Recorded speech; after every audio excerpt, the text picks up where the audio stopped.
Si interviene Dios, mañana es dulzura. Amén. Muchas veces decimos, en el matrimonio hay días dulces, ¿no? Por eso es que cuando se terminan de casar, se van de luna de miel. ¿Sí? Y algunos cuando vuelven de luna de miel se divorcian. Porque se han encontrado que las aguas eran muy amargas. Así que la palabra dice que debemos morir en Cristo.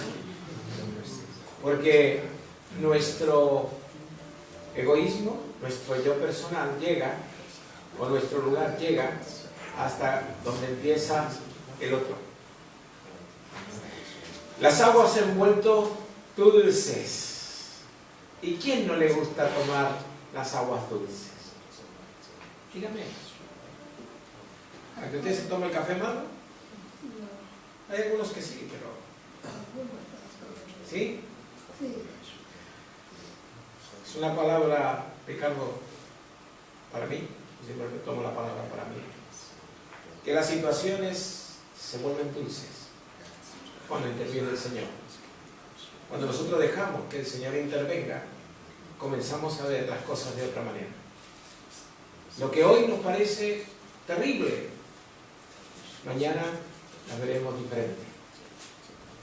Lo que hoy nos parece amargo, cuando interviene el Señor, comenzamos a ver que es dulce. Había una canción que decía, cuán dulce es estar en tu presencia. Yo cuando escuchaba la canción decía, qué raro, porque estar en la presencia del Señor es gozo, es alegría, pero dulce. Y dice en los proverbios, ¿hay algo más dulce que la miel? Yo te diré, ¿hay algo más dulce que la miel?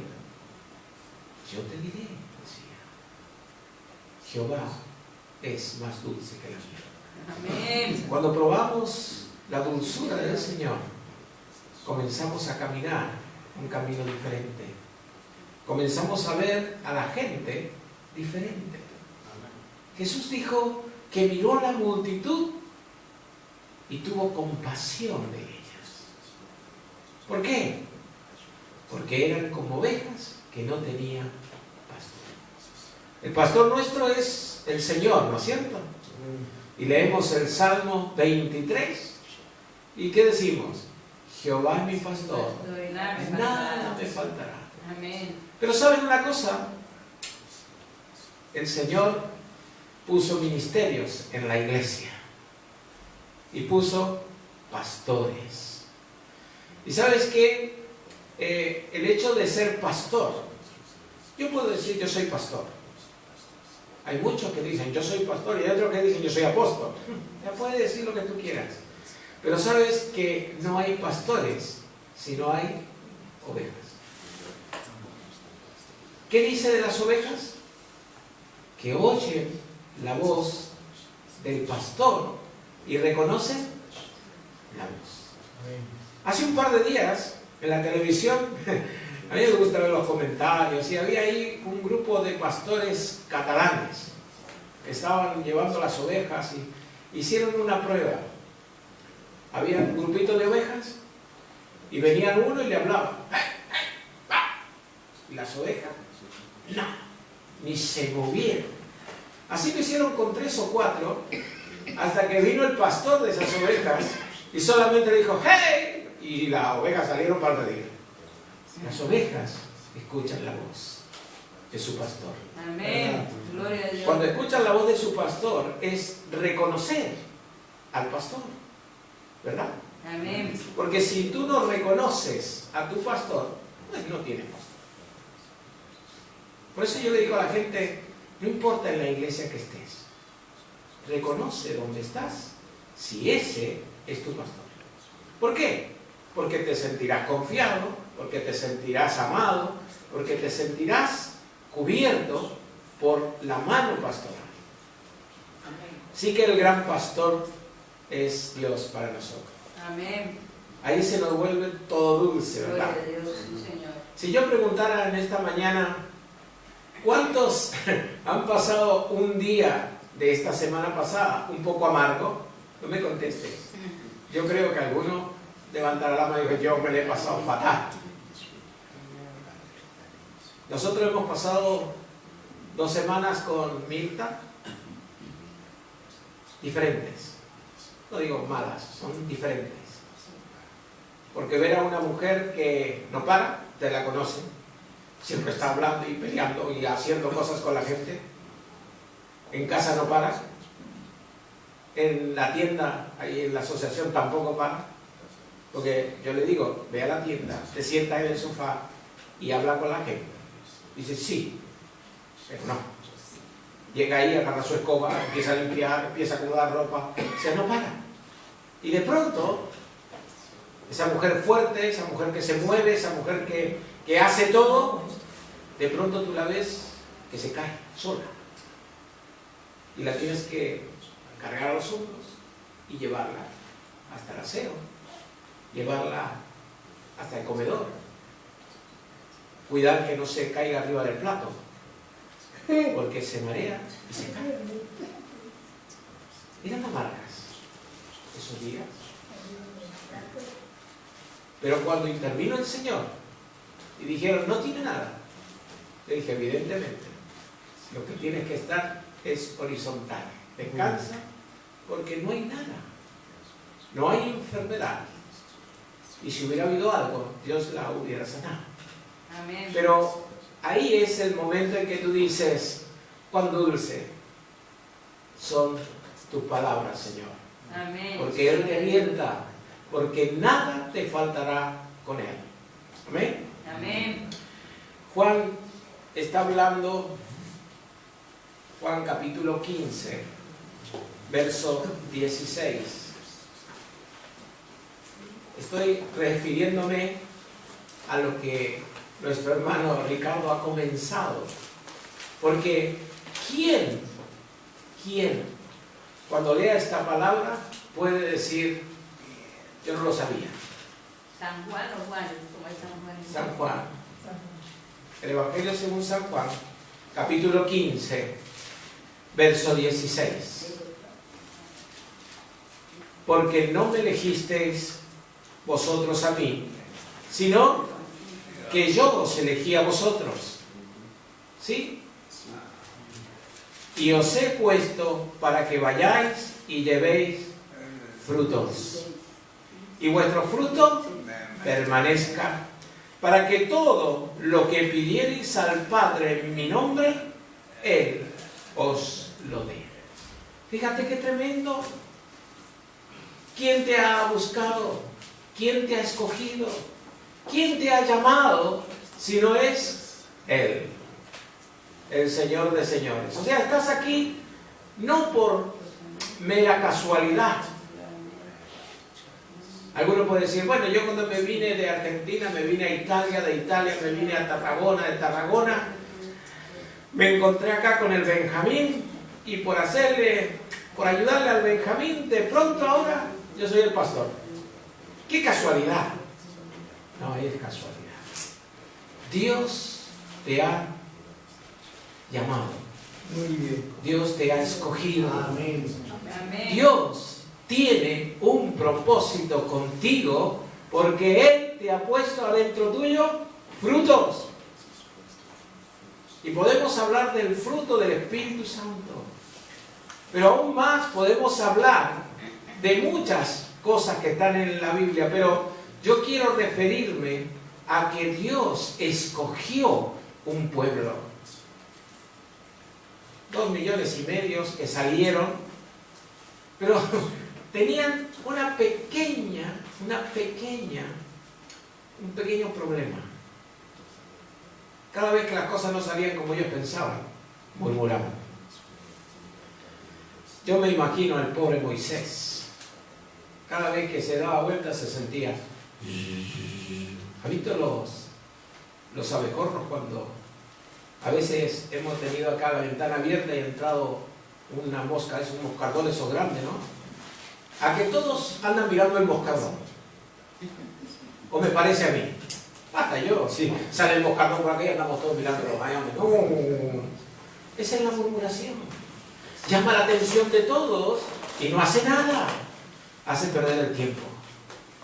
La murmuración hace perder el tiempo. Cuando nosotros nos dedicamos a tomar el agua dulce, a tomar lo que el Señor ha intervenido en nuestra vida, porque ¿de dónde Dios te ha sacado? ¿Tú recuerdas de la cantera donde Dios te ha sacado? Yo sí me recuerdo. Me sacó de mi amargura. Me sacó de los tiempos donde en vez de ser alegre porque jugaba ahí al fútbol en primera y sabes que te llena la gente, ¿no? Es la mejor de todas las cosas el fútbol.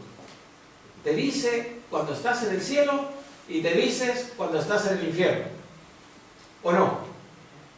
¿No te has dado cuenta que de pronto hace un gol y lo sube? ¡Oh, qué bueno! De pronto pierde el gol y dice, este no sirve para nada. O sea, te suben al cielo y te bajan al infierno. Así le pasa a los pastores. De pronto hay días que... Oh, anoche en la fiesta que tuvimos allí, estuvo todo muy bonito. Y de pronto los jóvenes trajeron un ramo de flores y se lo dan a los pastores. Hasta ahí va todo bien. Y de pronto el líder de los jóvenes empezó. Porque tú eres un padre para mí. Muy, la que te espera esta semana. Porque cuando alguien te exalta, Dios usa unos alfileres, te pincha y te baja otra vez a la tierra. Muy bien. ¿No? Entonces, ¿qué debemos hacer? Porque no me elegisteis vosotros a mí, sino que yo os elegí a vosotros. Amén. Hermano y hermana, te tienes que sentir elegido por Dios. Amén. ¿Tú crees que Dios te ha elegido? Amén. Gloria a Dios. Ricardín, el Señor te ha elegido. Si el Señor te ha elegido a ti. Amén. ¿Ya? Amén. También. Mira lo que hizo el Señor. A la Elsa la eligió el Señor también. Amén. Gracias a Dios, porque Él sabe hacer tartas. Amén. Dios eligió al Eugenio. Gracias a Dios, porque ahora está mejorando con las paellas. Fíjate qué bonito que es cuando Dios te ha escogido. ¿Y para qué te ha escogido Dios? Vamos a ir a 1 de Pedro 2.9. Pero antes de leer 1 de Pedro 2.9, vamos a leer Hechos de los Apóstoles, capítulo 9.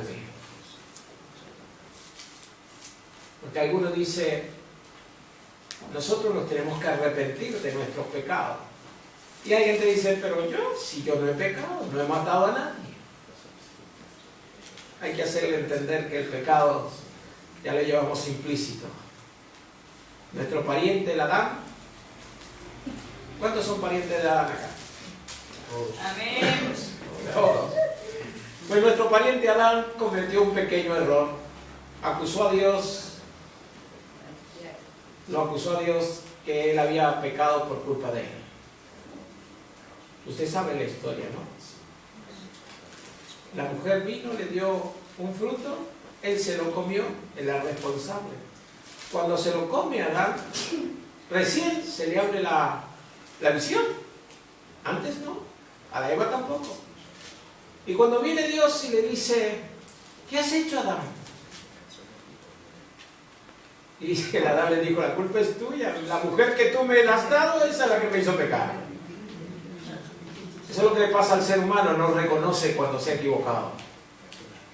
Y qué bien te hace cuando tú reconoces que te has equivocado y vienes al Señor, le pides perdón y Él sí que te puede perdonar de todos tus pecados.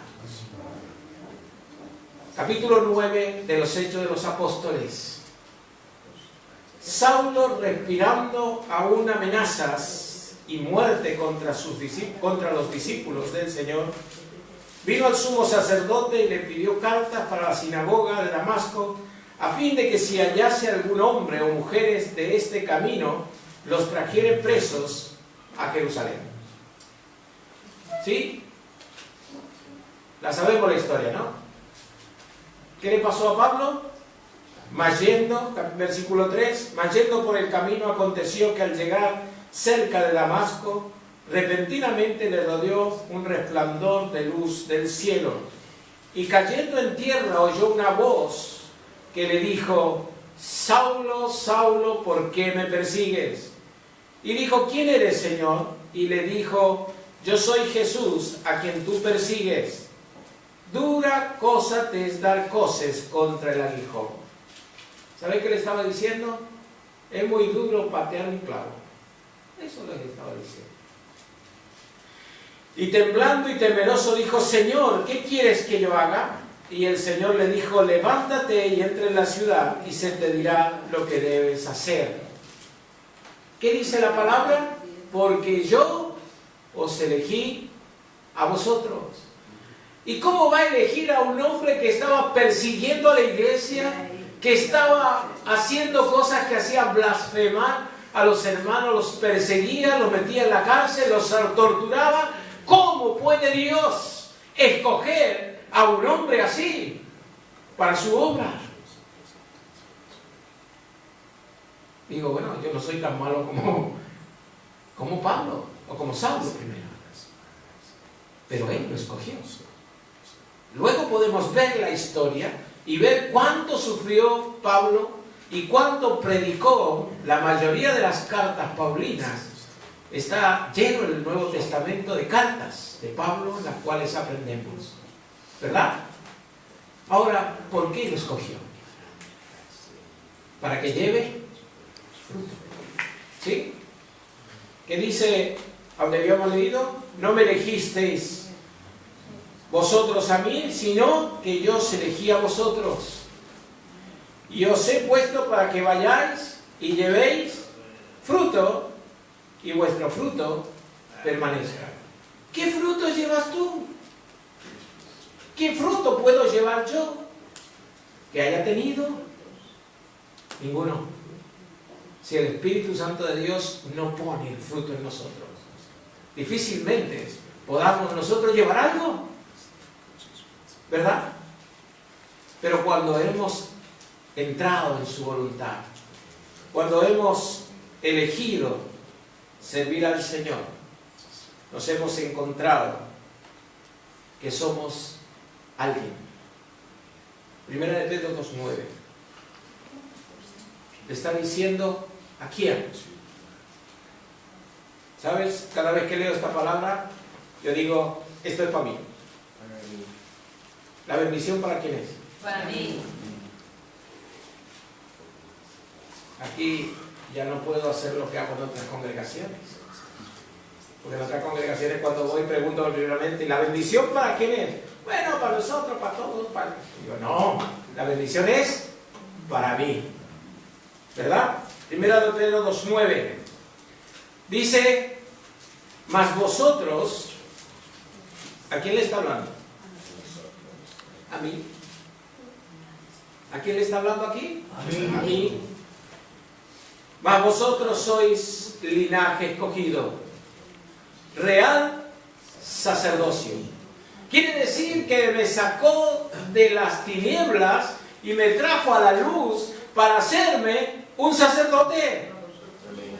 Porque yo puedo interceder ahora, porque el velo del templo entre el lugar santo y el lugar santísimo se rompió una vez y para siempre. Jesús, en la muerte en la cruz, se rasgó el velo. Y entonces ahora yo, que Él me ha elegido como sacerdote, entro al lugar santísimo a clamar, a orar como sacerdote de Dios y intercedo, y la gente se puede sanar. Amén. Tú eres un sacerdote de Dios. Amén. Gloria a Dios. Un linaje escogido. Que me digan a mí: aquí tenemos un rey, ¿verdad? Hace poco teníamos uno, ahora hay otros, tenemos dos. Pero ¿es rey de dónde? De España. ¿Y nosotros qué somos? Linajes de Dios. Amén. Del linaje escogido. del linaje real